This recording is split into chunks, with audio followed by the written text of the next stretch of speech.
السلام عليكم ورحمة الله وبركاته.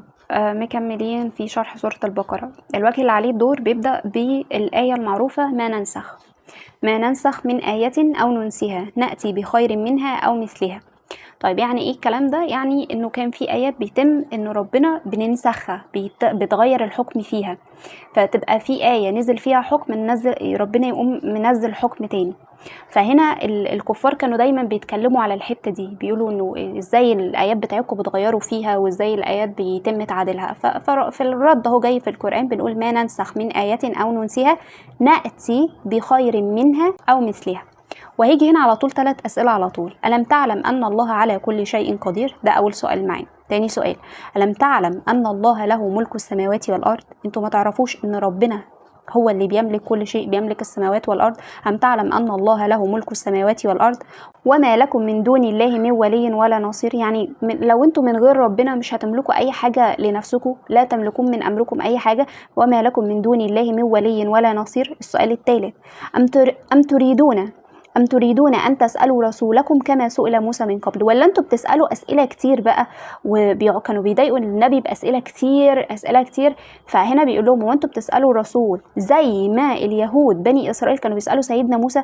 لما كانوا بيسألوا سيدنا موسى ما كانش الهدف منهم إن هم يتعلموا، كان الهدف منهم إن هم يضايقوه، الهدف منهم إن هم يماطلوا، الهدف منهم إن هم يعجزوه، يسألوا أسئلة يمكن هو ما يكونش عارف إجابتها. فهو نفس الكلام هنا، بنقول أم تريدون أن تسألوا رسولكم كما سئل موسى من قبل. يعني انتوا مفروض انه الامر بينزل او التشريع بينزل بتقولوا سمعنا وقطعنا وتعبدوا على طول. لا، هنا كانوا هم بيسألوا ام تريدون ان تسألوا رسولكم كما سئل موسى من قبل ومن يتبدل الكفر بالايمان فقد ضل سواء السبيل. يعني لو انتوا ما مشيتوش ورا شريعه النبي، ولو انتوا ما مشيتوش بالتشريعات والاوامر اللي هو بيقول عليها، فقد ضل سواء السبيل. يعني انتوا كده خلاص هتبقوا داخلين النار. والحديث والكلام دلوقتي على طول هيتوجه للصحابة والمؤمنين. بيقول لهم ايه في الآية دي؟ بيقول لهم ود كثير من أهل الكتاب لو يردونكم من بعد إيمانكم كفارا حسدا من عند أنفسهم. يعني إيه؟ بيقول لهم كتير من بني إسرائيل وكتير من أهل الكتاب بيكرهوكوا يا أيها المؤمنين. هم بيكرهوكوا وبيكرهوا الصحابة وبيتمنوا إن هم يخلوكوا ترتدوا عن الإيمان، بيتمنوا إن هم يخلوكوا تكفروا. فبيقول ود كثير من أهل الكتاب لو يردونكم من بعد إيمانكم كفارا حسدا. طب هم ليه كده؟ لأنهم هم بيحسدوا عليكم، حقد من عندهم. كفارا حسدا من عند أنفسهم من بعد ما تبين لهم الحق. يعني خلي بالكم، على رغم ان هم بيكرهوكوا وعلى رغم ان هم بيحسدوكوا وبيتمنوا ان انتوا تكفروا، هم اصلا عرفوا الصح من بعد ما تبين لهم الحق. طب احنا نعمل ايه؟ يعني رد فعل الصحابه نعمل ايه؟ اول حاجه، اول امر فاعفوا واصفحوا. يبقى ده اول امر عندنا، فاعفوا. تاني حاجه واصفحوا حتى ياتي الله بامره. يعني ايه؟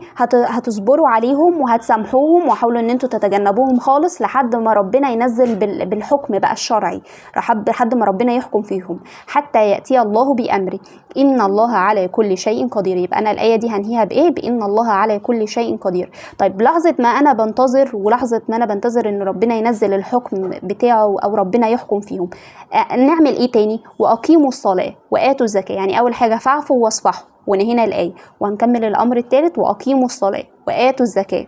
وما تقدموا لانفسكم من خير تجدوه عند الله. يعني الزكاه اللي انتوا بتعملوها او الصدقه اللي انتوا بتطلعوها لوجه الله دي اصلا بترجع لكم. وما تقدموا لانفسكم من خير تجدوه عند الله. طب انا هنهي الايه دي بايه بقى؟ هقول ان الله بما تعملون بصير. والوجه بتاعنا هو الوجه بتاعنا كده مخلص، بس انا هوقف شرح لحد الجزئيه دي، وانت لما تيجي تحفظ لحد الجزئيه دي، لان المتبقي من الوجه هيكون متعلق ببعضه في الاجزاء اللي جايه. فانا هتوقف هنا ونشرح الجزء المتبقي مع الوجه الجديد باذن الله. سبحانك اللهم وبحمدك، اشهد ان لا اله الا انت، استغفرك واتوب اليك.